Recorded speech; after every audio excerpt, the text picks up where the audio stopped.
Uepa. Uep.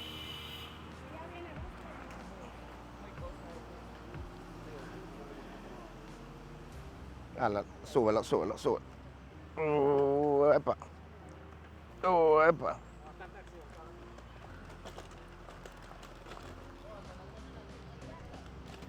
Ella viene ahí. No, ay. Coño. Yo te la acabo de poner. Quítate el otro.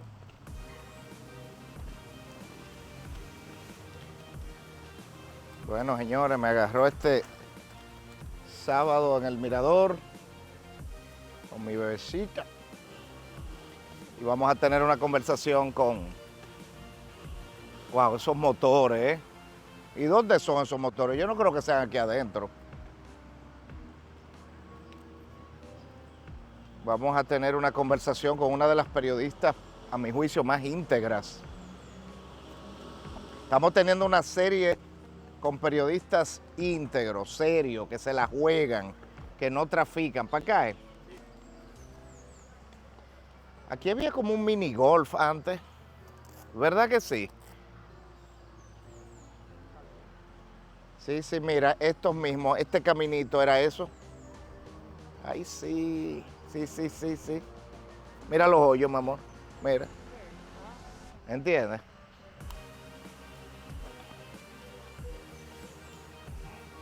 Bueno, señores, hoy vamos a tener esta conversación con Altagracia Salazar, una periodista de mucho tiempo.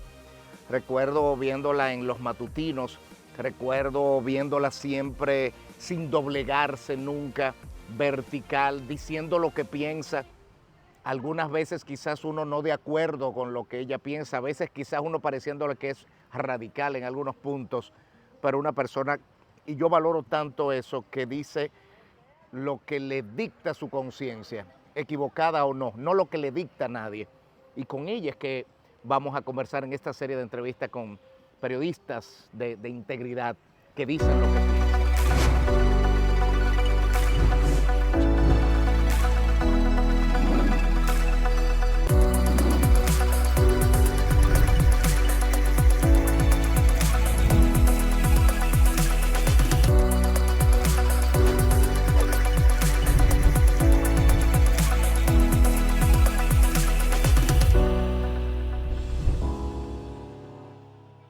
La dominicana que hizo del periodismo espada de la verdad y de su valentía escudo de justicia, camina vestida de honestidad con el corazón florecido de orquídeas. Es el rostro visible de la disidencia, la activista social de alma indomable, incapaz de ceder ante la presión, que abraza el dolor ajeno mientras ondea la bandera de los derechos humanos.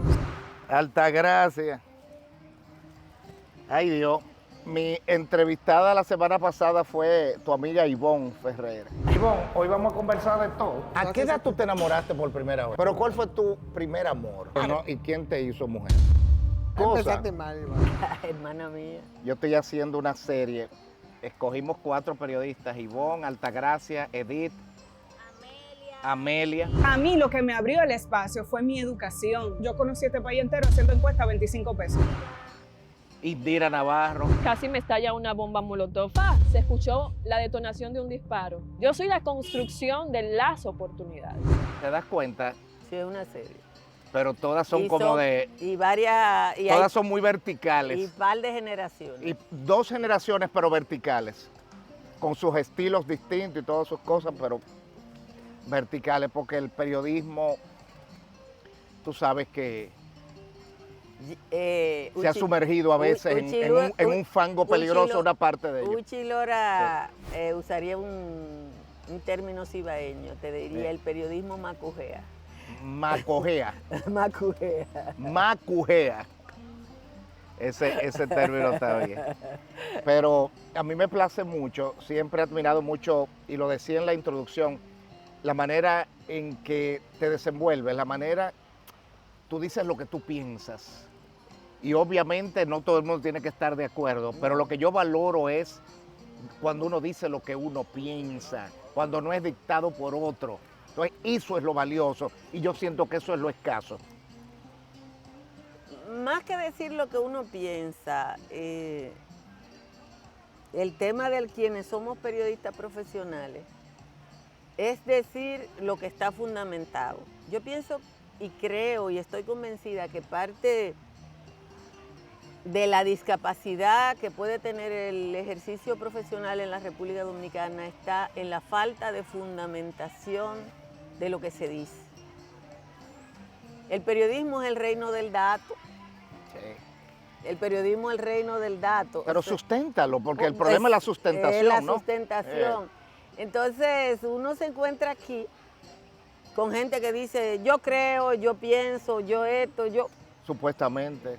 A lo mejor, quizá, tal vez, no es muy seguro, pero eso no es periodismo. Cuando yo entré a la escuela de comunicación,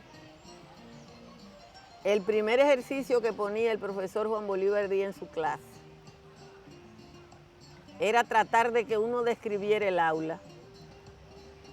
Y el aula era decir, hay 12 ventanas, está pintado de amarillo, hay un escritorio, hay esto, pero el ejercicio terminaba en que el profesor decía, ustedes tienen que plantear lo que es concreto.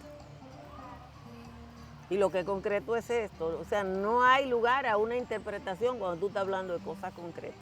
Entonces, yo pienso que nuestra debilidad está en mucha gente que se dice periodista o comunicador y que dice cosas y no las fundamenta. Periodísticamente esa es la diferencia. Ella está hablando de Juan Bolívar Díaz, hoy embajador en España, pero uno de los periodistas también de fuste, o sea, es el periodista que le hizo tuvo el match a finales de los 70, en el primer periodo de Balaguer, que se hizo muy famoso ante preguntas recurrentes en un momento donde había un alrededor, un entorno. Donde eso Balaguer, costaba la vida. Donde podía costar la vida. Ante la continuación del terrorismo, con la secuela de crímenes, tanto de civiles como de militares, de diversas ideologías, y ante el aumento de los artículos de primera necesidad, como el arroz, los plátanos y la carne, ¿considera usted fracasados sus dos principales objetivos populares? No, considero más bien capciosa la pregunta.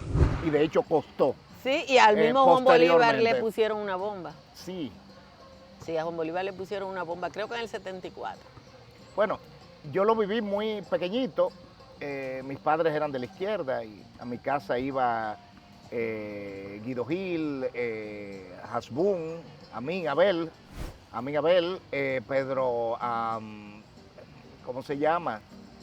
Plinio Matos Boquete, que se escondían en mi casa. Yo decía a mis padres, pero ustedes estaban locos con el peligro que eso implicaba. No, pero fue parte de la solidaridad. De los ideales. De los ideales y de la época. Se perdió eso. Solidaridad a los dominicanos siempre nos sobra. Lo que no está es esa solidaridad como en primer lugar. Nosotros vivimos, el mundo, no solo la República Dominicana, un periodo de crisis de las ideas, de la lucha por la supervivencia, de la gente buscando mucha satisfacción o resultados individuales, pérdida del criterio colectivo. Y los pueblos hacen esos ciclos, o sea, hacen un ciclo en que empujan todos en una dirección y un ciclo de repliegue, y yo creo que estamos en ese. Tú naciste en Nizao. En Nizao, sí. La tierra de Mary Lady. La tierra de Mary Lady. Y viste la casa que le regalaron y que ella no aceptó. Eso es parte del folclore dominicano. Yo le tengo terror a las relaciones públicas. Ay, mi madre. Porque eso es un ejercicio de relaciones públicas de alguien que quiere aprovechar el momento de brillo de una muchacha de un origen muy humilde para aprovecharse de ese Pero brillo. ella no lo aceptó. No, Creo que lo aceptó su familia, no sé. Pero no importa, eso es irrelevante. Lo relevante es que una persona cualquiera que además ha tenido un largo conflicto en justicia, contrata a una empresa de relaciones públicas que le dice, mira, móntate en la guagua del brillo de Mary Lady para tú brillar. Eso es, en cualquier lugar del mundo habría una penalidad por eso. Tu madre, amante de la lectura. Sí. Pero aquí hubo como una inversa, y tú me confirmas, generalmente de los pueblos vienen para Santo Domingo, como lo hiciste tú, pero yo creo que ella de Santo Domingo se fue para Nizao. Sí, fue para Nizao. Para poder tener tranquilidad, leer. No, ella se enamoró. La tranquilizaron en Nizao. Sí. ¿Cómo Sí. fue eso? Bueno, mi mamá creció aquí en Santo Domingo, principalmente en San Carlos. Mi abuelo era comerciante, Alejandro Bello. Obviamente los comerciantes que progresaron en la década del 40 o el 50, la casa de mi abuelo está exactamente en la Pedro Enrique Ureña número 27. Hoy está ahí la Comisión Nacional de Espectáculos Públicos. Mi mamá vivió toda su vida aquí. La infuncional Comisión de Ajá, Espectáculos esa es la Públicos. casa de la familia de mi mamá. Mi mamá, cuya familia es fundamentalmente entre Nizao, Baní y Catalina, fue a Catalina, conoció a mi papá. Yo no sé cómo se hacían los noviazgos en esa época, porque la gente como que no se juntaba, sino que se escribían. Claro. Y mi papá vino a pedir la mano a la capital y mi mamá dice que mi abuelo ese día le dijo, ¿cuándo usted se puede casar? ¿Tú creciste en Nizao Sí, hasta la universidad? O sea, hasta la universidad. hasta ser adolescente. Hasta sí. Sin embargo, a los 10 años pasó algo muy fuerte para ti. Tú presenciaste algo muy pequeñita. Sí, yo tenía la muerte de un estudiante. Uf. Sí. ¿Cuántos Eran los años 12 tenía? años, yo estaba en sexto grado. En Sí, sexto unos grado, 11 años. no menos. O 10, 11 años. Sí, por ahí. 10 menos, ¿Y- como y 10 años. sí. ¿Dónde estabas que presenciaste Era el día de eso? Duarte, había ese acto el acto conmemorativo que se hace en todos los pueblos por el día de Duarte. Y la escuela hizo una actividad, yo estaba en el parque, y llegaron y mataron a ese joven estudiante, que fue por error. Uf. De hecho, yo conocí, para que tú veas la vuelta que da la vida, hace un par de años, en uno de esos juicios en el que sometieron a mi querido compadre Marino Zapete, en un caso de eso, yo salía del juzgado de Ciudad Nueva y a la persona que estaban buscando, le decían el platero, fue y se me acercó y me dijo, ¿usted Altagracia Salazar? Yo le dije sí. Me dijo, yo soy el platero. A mí era quien buscaban cuando mataron a Andrés Paulino. Yo ni sabía quién era. O sea, fue accidental, no era la persona. No era la persona. Estaba, wow. ¿Y tenías parecido o No, o no. Fue Ningún una equivocación parecido. del encargo. Fue una equivocación Del encargo, del- bueno. Pero muy fuerte para una niña de esa edad No, presenciar, eso y además lo vimos todo el que estaba ahí. ¿Qué tú querías hacer a esa edad? No sé, la verdad. Pero periodismo no. No, yo entré a la escuela de periodismo accidentalmente. O Pero sea, la ilusión de una niña de 10, 11, 12, 13 años que a veces quiere ser doctora, veterinaria, qué sé yo. Yo no recuerdo a los 10 años qué yo quería hacer. Después de séptimo grado ya yo pensé que podía estudiar Derecho. Derecho, bueno, pero has sido muy derecha en el periodismo. y esa parte. Yo veo, cuando te veo a ti, veo a mi querida compañera Ivonne, que valoro tanto, y hablo mucho cuando hablo de ti, Altagracia, de Ivonne, de Edith, en el caso de las mujeres periodistas hablo de integridad, de verticalidad, con sus defectos y virtudes, como lo tenemos todos, pero de esa verticalidad. Pero tienen características también que a veces yo siento que son radicales.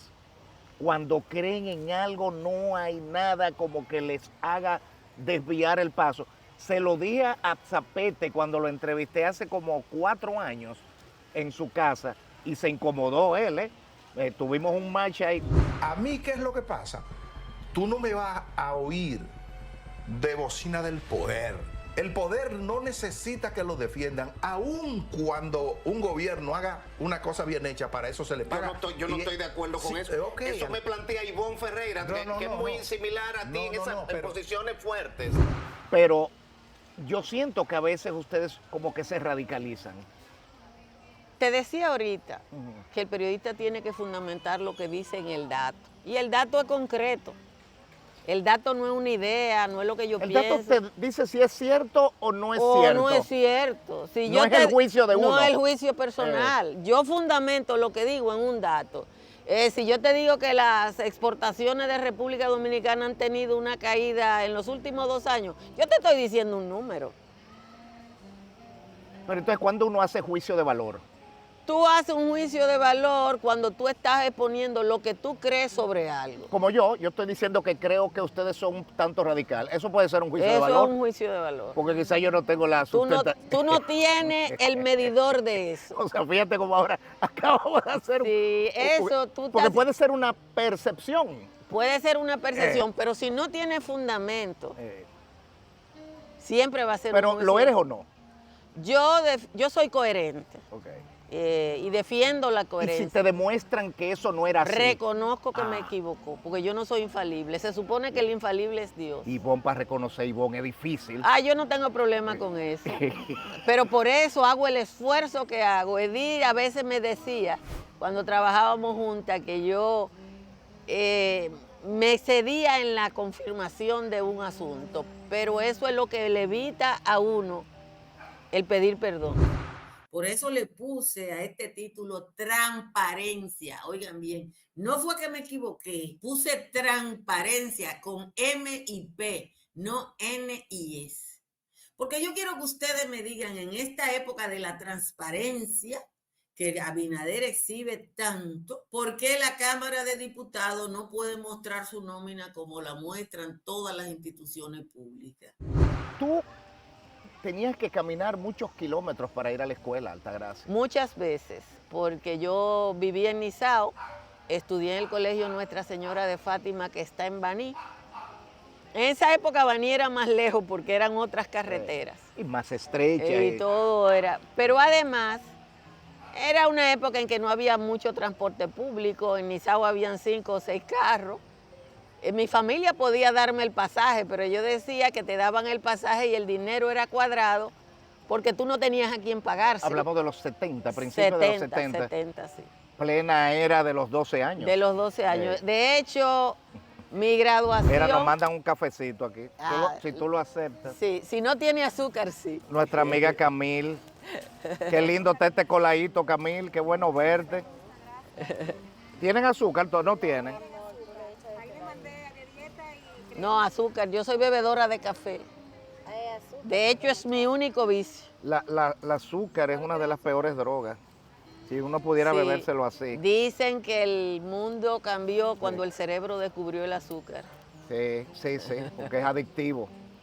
Camil, este lugar está muy chulo. Luego te vengo a visitar. Gracias, más te vale. Está muy chulo, Camil. Gracias por el café. Y hay una parte...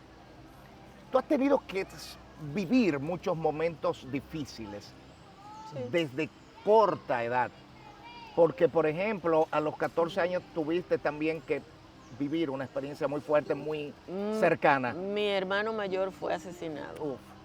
Yo tenía 14 años, fue el 14 de agosto, hace 50 años. 50 años. Fue fuerte, imagino, doloroso. Muy doloroso, sí. Y además es una edad en que uno no asocia la vida a la muerte y menos a la de una gente joven. ¿Qué edad tenía? 19. ¿Era el hermano mayor? ¿Te marcó? Como a cualquiera a mi edad. Yo recuerdo que por alguna razón yo le toqué y me quedó como el olor de la sangre. Ya sí, asesinado. o sea, sí. Y eso me acompañó durante mucho tiempo. Pero decía el padre Luis King que Dios no nos da más dolor del que uno puede resistir y que por eso la muerte es parte de la vida. ¿Y las circunstancias fueron políticas? ¿O nunca, sociales? Nunca ¿Era activista? Nunca se estableció la responsabilidad, era la época. Él vivía aquí ya, nosotros nos llamaron, o llamaron a mi papá, yo tenía 14 años. ¿Te recuerdas de ese día? Sí, yo me acuerdo hasta de la ropa que tenía puesta. Porque hay momentos así en que tú sabes exactamente qué pasó. Y llamaron a mi casa No era la época, estamos hablando de que llamaron a Nizao donde no había teléfono. Había que ir a un lugar. Se llamaba por radiofonía. Y son cosas que uno, te hacen diferente. ¿No te puso rebelde? No. No. Yo siempre he sido una rebelde. Con causa. Con causa y trato de justificar mis rebeldías. Sí, porque si no es una malcriadeza. Ajá. Hay gente que dice soy rebelde, no, usted lo que un malcriado. Yo siempre he transado algunas cosas y creo que eso me ha ayudado a vivir.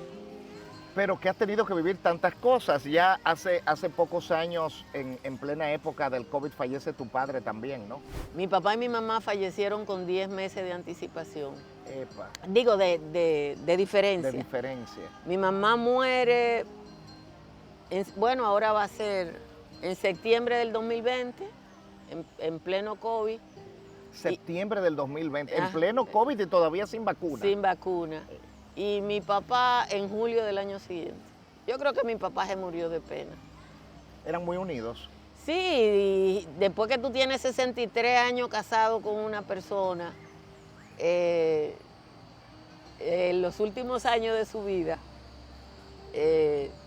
yo me reía porque el doctor Napoleón Terrero, que es el médico que trajo mis hijos al mundo, se reía mucho de mí porque yo le decía que cuando uno de ellos dos se enfermaban, nosotros teníamos que gastar mucho porque había que buscar la mejor habitación para que los dos estuvieran cómodos. Está bien.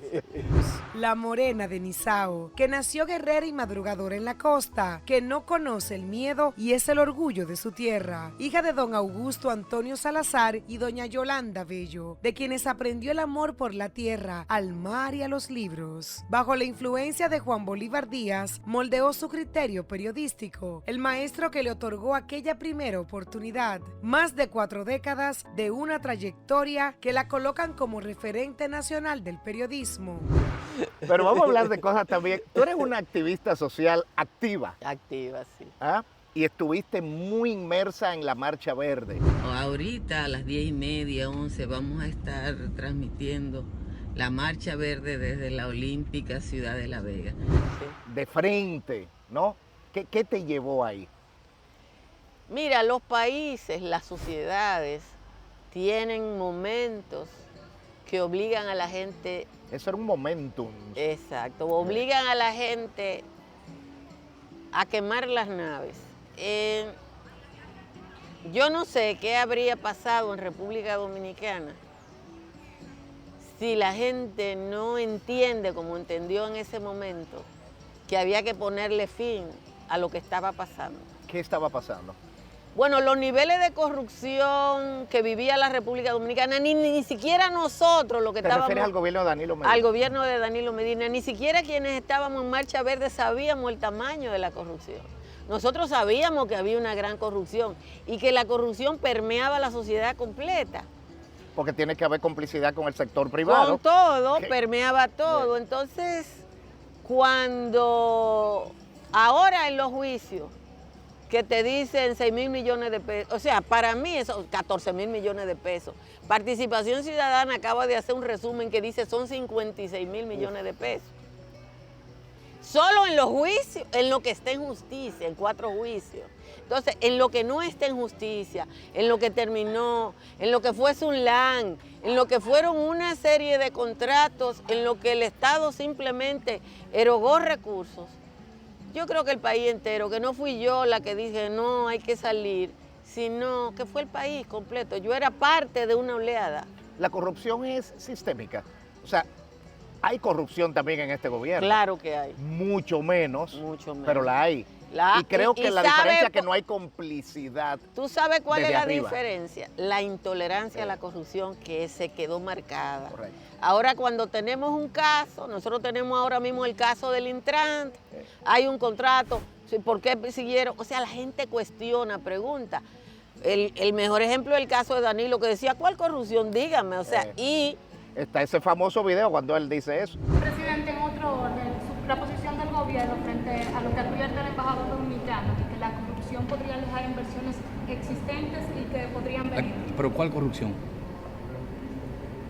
Es que hablar en términos genéricos siempre es peligroso. ¿Cuál es la corrupción? ¿Dónde están los escándalos que ustedes tienen de corrupción en el Estado Dominicano? ¿Dónde están? ¿Cuál corrupción? Pero la gente también quiere que si sean mucho o poco, que los corruptos de este gobierno también vayan a la justicia. Que no espere el gobierno salir para eso. Porque eso le da más credibilidad a lo que pasó. Eso le da credibilidad a lo que pasó y eso le da credibilidad a todos los procesos. O sea, nosotros no tenemos 4 procesos en justicia que después de Navidad los abogados de la defensa van a solicitar su extinción. Uf. Pero eso es terrible. Eso es terrible, pero es lo que va a pasar. Es lo que va a pasar, ¿por qué? Porque nosotros tenemos un sistema de justicia que en lo fundamental fue creado en esa época de corrupción y es parte del sistema. Hay gente que dice que tú criticabas muy fuertemente a Danilo.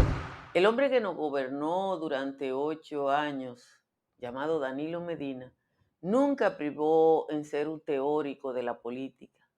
Nunca hizo una cita de un libro, nunca habló del pensamiento político de ningún líder en algún lugar del mundo. Era al lado de la oficina de Danilo Medina que estaba la oficina de Joao Santana, el enlace de todos los ladrones de Odebrecht.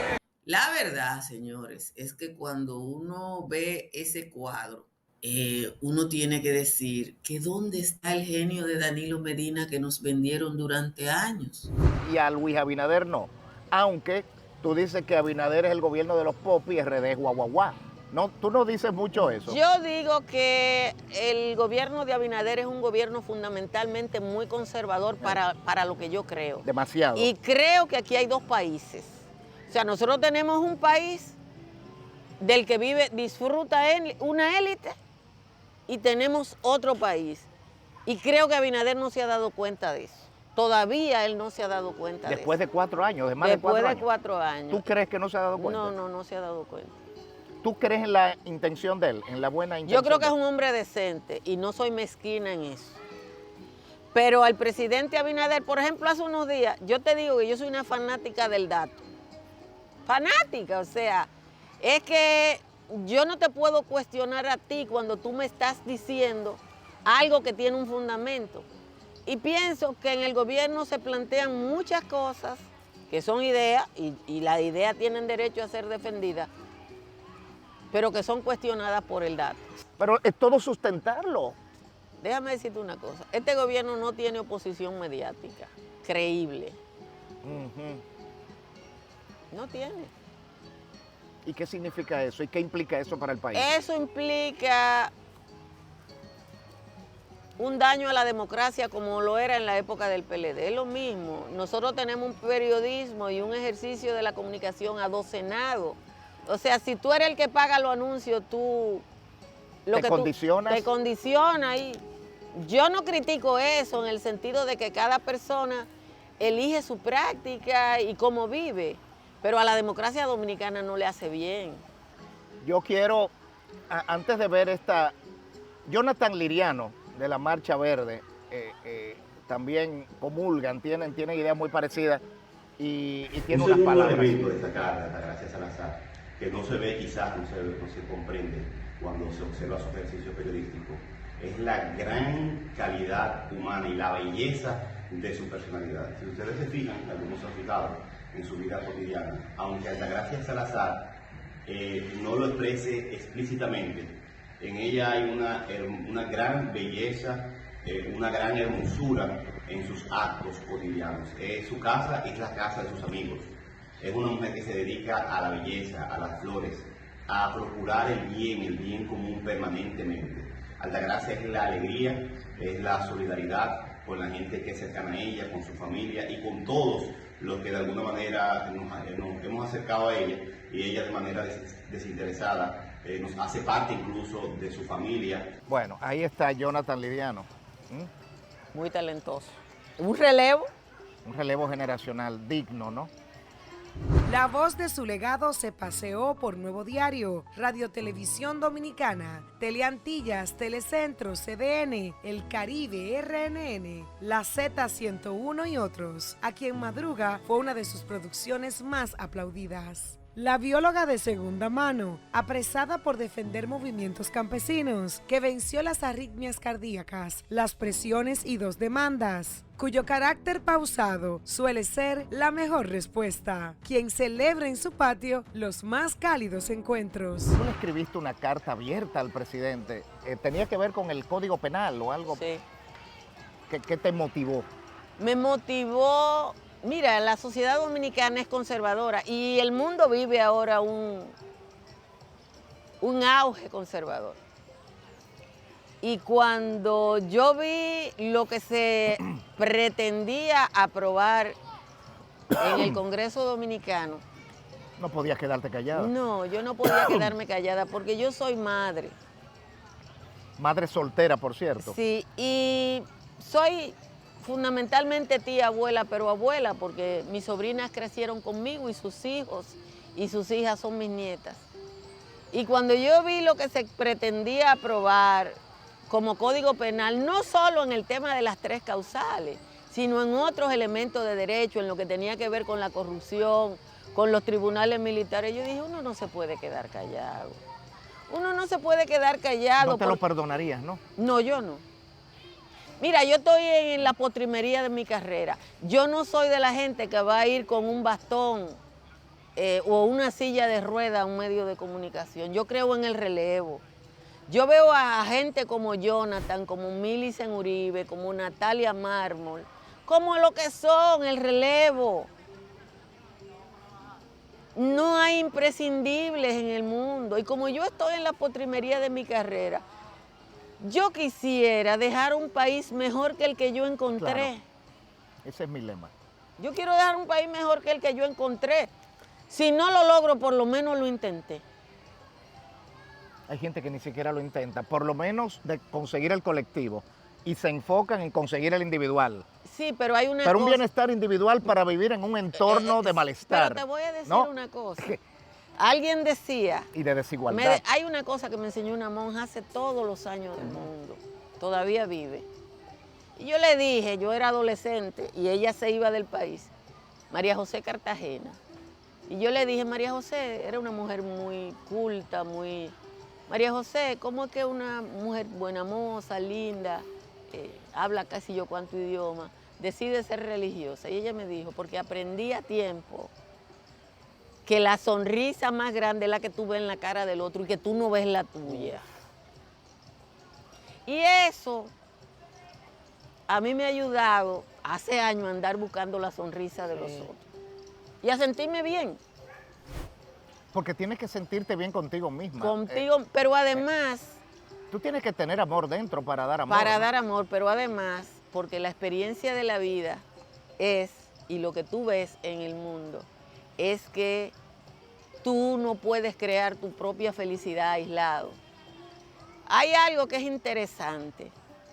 La que en su momento fue la mujer más rica del mundo se llamaba Cristina Onassis. Tan rica como Casada con Anastasio. Hija de Aristóteles Onassis. Y heredó, porque su hermano correcto. Se murió, y ella heredó una isla, 900 petroleros, que si yo cuántas cosas.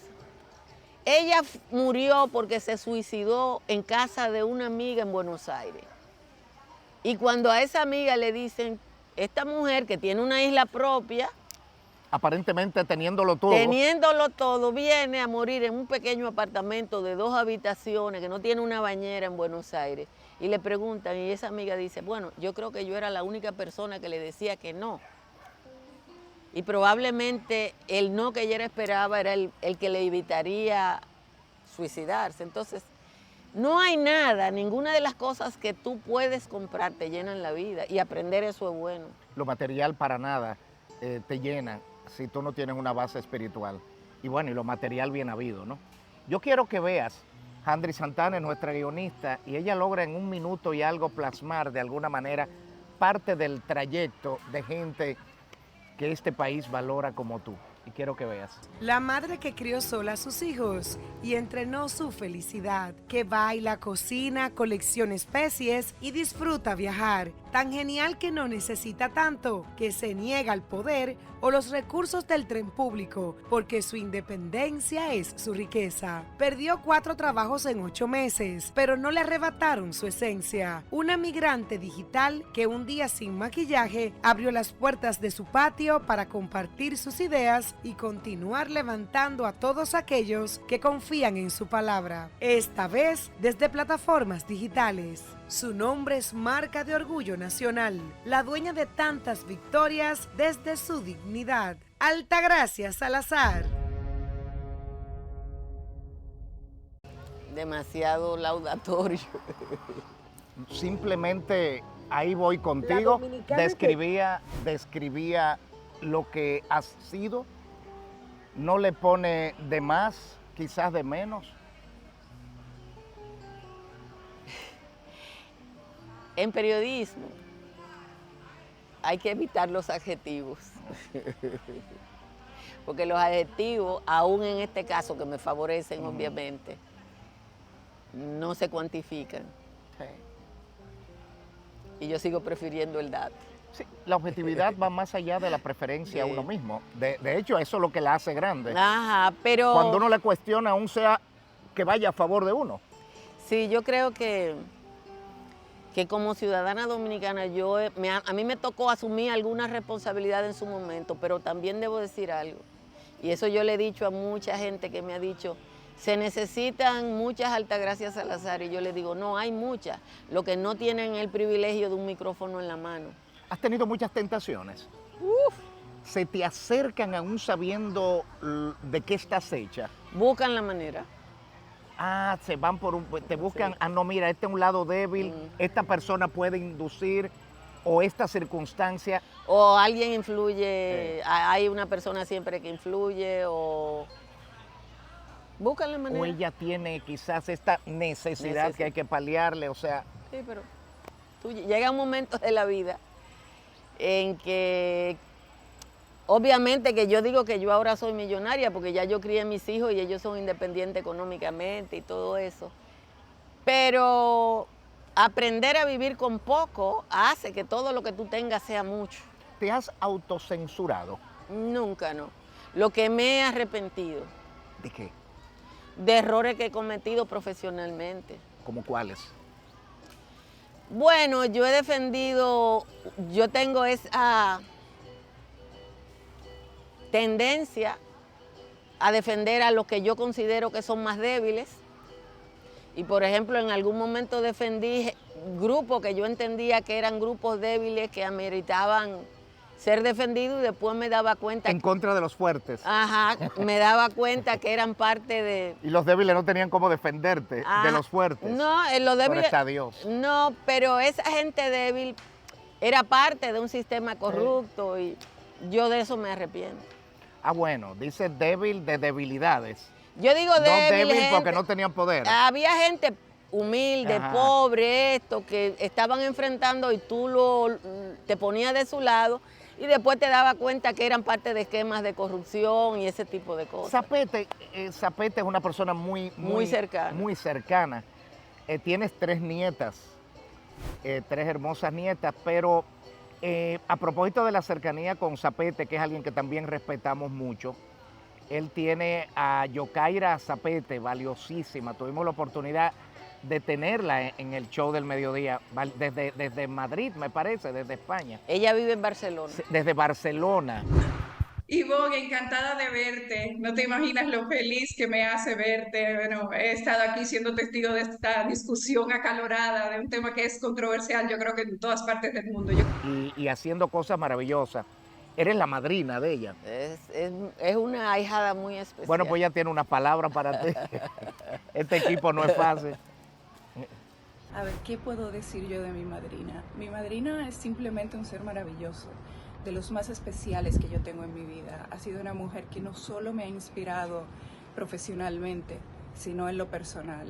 Yo he sido su pupila Desde mis inicios en el periodismo, ella me ha acompañado, me ha corregido, me ha enseñado y ha aportado a mi carrera de una manera increíble. Y como persona, me ha acompañado también en todo lo que es mi vida de madre, de ser humano, de amigo, de todo. Es una persona que está presente en mi vida siempre, que me inspira a ser mejor cada día, que siempre tiene las palabras ideales para mí y que yo simplemente la amo con locura y ella lo sabe. Es como Zapete con cabello. Sí, es Zapete con cabello. Ella es el rostro del compadre con el pelo de la comadre. Y se ve que no tiene ni un pelo de tonta. Es brillante. Yokaira estudió comunicación y empezó a trabajar conmigo. Y yo soy bastante exigente.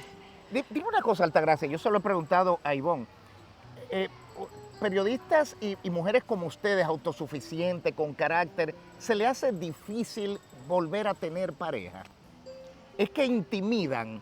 Se lo pregunté a Nuria también, o sea, intimidan. Hay hombres que se sienten intimidados contigo. Bueno, si se sienten intimidados, entonces no son los hombres que yo necesito. Yo sí he visto... La verdad es que yo no tengo explicación. Señor juez, yo no tengo pareja hace 33. ¿Criaste sola a mis tus hijos? Sí. ¿Cuántos hijos? 2 y 2 sobrinas. ¿Varón y hembra? Ajá. O sea, los hijos, varón, hembra.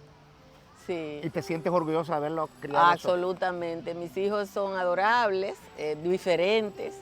El varón es civil, la hembra es arquitecta. Bueno, los 4 son 2 civiles, 2 arquitectos. Ah, pero son ingenieros, o sea, uno civil y otro la especialidad de arquitectura. Sí, todos andan en eso. Y ¿no querías que fueran periodistas? No, yo no me metí en eso. Le dejaste a su... No, yo dije desde temprano, yo lo que voy a buscar es el dinero. Ustedes estudian lo que ustedes quieran, donde quieran, que yo Tu responsabilidad era darle un techo. Exacto. Darle su comida y la educación. Eso, sí, es el dinero, yo lo dije, yo voy a buscar el dinero. Porque esa es la responsabilidad de los padres. Esa es la responsabilidad de los padres. Porque ellos no pidieron venir, o sea, nadie pide venir. No, y yo digo que los hijos son el resultado de mucha dedicación, dedicarle mucho tiempo, mucho amor. Y después de todo eso, pedirle mucho a Dios. Amén.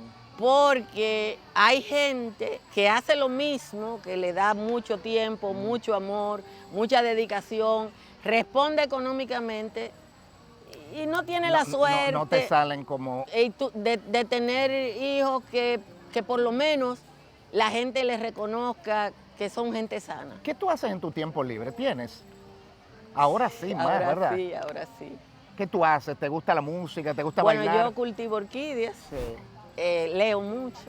¿Qué lees? Cualquier cosa. ¿Qué estás leyendo ahora? Ahora estoy leyendo una novela. ¿Libro físico lees? Sí, yo leo libro físico. Todavía yo no evoluciono. ¿Y los periódicos, los impresos? No, los periódicos ya digitales? No. Ya yo leo los digitales, pero aunque busco lo físico. Porque... Me gustan los físicos, hasta mancharme y después tener que lavarme la mano. Lavarte la mano. Pero los libros yo no he llegado todavía y digo, y me quejo, y por eso vuelvo al ejercicio periodístico, que yo le decía a una amiga que a mí me gusta leer novelas e historia fundamentalmente. Y por ejemplo, estoy leyendo, ahora acaban de regalarme una novela de Ariel Dorman, la última novela de Ariel Dorman, a propósito de Allende, y le digo, pero esta semana salieron 2 estudios que yo tengo que leer. Entonces los periodistas, para no hablar cáscara, tienen que sentarse a ver los estudios, y ahí está la novela esperando que yo termine de leer los 2 condenados estudios para después no hablar disparate. Claro. Entonces a veces me quejo conmigo misma que privilegio el periodismo todavía, que ya yo debería... es que es inevitable, te corre. Ya yo debería como soltar un poquito y decir, no, yo quiero leer mi novela, pero todavía no he llegado ahí. Te corre por las venas. Vamos a ver, por ejemplo, yo tengo mucho asunto con Ivonne y con Cristian Jiménez. Bueno, Cristian un poquito menos radical que Ivonne. Ivonne es pro Maduro. Se veía con un rostro derrotado, como eso de las 8. Y dice cuando llegó a Palacio, incluso cuando despacho, estaba votando, no recibió ovación de nadie Y Edmundo, sí, María Corina. Cuando fue al despacho, después que me parece que iba caminando por el palacio, yo más que derrotado, lo que lo vi fue muy tranquilo. Ahora, lo que a mí sí me llamó la atención. Son percepciones distintas. Bueno, mi amor, porque uno ve las cosas desde el cristal. Tú lo ves de una manera. ¿Es así? Yo no lo entiendo porque el que usted haya sido de izquierda no implica que usted sea radical. O sea, y no cuestionar el asunto que a mi juicio es una dictadura la que se está viviendo en Venezuela. Mira, a mí no me gusta. Sin embargo, yo valoro a Milei y valoro a Bukele. Y mira... A mí no me gusta el autoritarismo.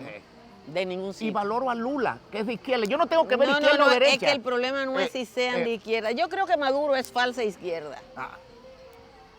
Porque tú no puedes decir que tú eres izquierda y violar los derechos de las personas. Entonces, yo no defiendo a Maduro ni me gusta Bukele porque no me gusta el autoritarismo.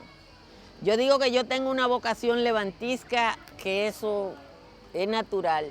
Entonces, ¿por qué yo tengo que creer en Maduro si la ley venezolana dice que el Consejo Electoral tenía que presentar las actas? Pero simplemente preséntenla. Yo lo que he dicho, preséntenla y nos callamos todos. Todos nos callamos. Eso es lo que yo digo. Esa falsa izquierda, como tú dices, yo siento que da knockout con la derecha. Eso es falsa de manera baja. Eso es falsa izquierda. De manera baja. Eso es falsa. Y Bukele. No me gusta el autoritarismo, pero además Bukele está haciendo daño institucional a su país. ¿Y los resultados? No importa. Esos son resultados de corto plazo que terminan cuando termine Bukele, a menos que Bukele decida ser eterno. Él dijo que ya se retiraba en esta. Sí, entonces hay que ver si lo que y si se retira en esta, no quedan mal mucha gente que le dice autoritarismo. Él no tuvo que tumbar un sistema totalmente corrupto, podrido en El Salvador. Pero lo hizo utilizando esquemas de la corrupción. Como el Congreso, como tumbar el Congreso. Y la Suprema Corte, y el cambio hacia la reelección. Sin embargo, él cuestiona la corrupción y dice el que mete la mano aquí, incluyéndome a mí, va preso. Eso es discurso. Eso es discurso. O sea, tú quizás lo veremos después, ¿no? No, es que tú no puedes. Es que yo veo resultados en El Salvador. Sí, eso es lo que dice la encuesta que estoy leyendo ahora, que la gente aquí privilegia los resultados sobre las instituciones. Lo que ha resultado en el mundo en el largo plazo son las instituciones ¿Y fuertes. Milei es el populismo de derecha que habrá que ver qué va a pasar. Pero es un loco que me gusta porque rompe el esquema, rompe el sistema, aún en el gobierno habla y es accionario con lo de la corrupción. Todo el que enfrenta la corrupción cuando llega al gobierno y sigue el discurso. A mí no me gusta el autoritarismo, es que yo prefiero las instituciones, yo prefiero el modelo sueco. El modelo, te voy a hacer un ping-pong ahora. Ping-pong es preguntas y respuestas rápidas, ¿de acuerdo? Tus hijos. Lo más importante. Tus nietas. La alegría por encima de todo. Juan Bolívar Díaz. Es un hermano grande y ha tutoreado mi vida. Radio Televisión Dominicana. Por ahí comencé. En los 80. Sí, 82. Tu patio, el patio de Altagracia. Es el espacio que yo he logrado construir en la vida. Sin maquillaje. Como dice su nombre, eso, sin maquillaje. Y no el que yo me pongo o deje de poner, sino lo que digo. Que no maquillas nada de lo que dices. YouTube. Una oportunidad. Leonel. Un amigo que fracasó. Joaquín Balaguer. Un referente del conservadurismo. José Francisco Peña Gómez. Un hombre que soñó y sus amigos lo mandaron al carajo. Bosch. Un ideal. Campesinos. Todavía sigo soñando con su mundo mejor. Marcha Verde. Fue una esperanza. Corrupción. El enemigo de los dominicanos. Luis Abinader. Un hombre decente. Dios. Debió llegar antes. Gracias, Altagracia. Gracias, Altagracia. Qué buena entrevista. Muchísimas gracias. Y el café no lo soltó nunca. Los periodistas aprendemos a beber café frío. Sí, porque lo prolonga. Y varias veces en la redacción. Sí. Porque tú eres periodista de redacción. Sí.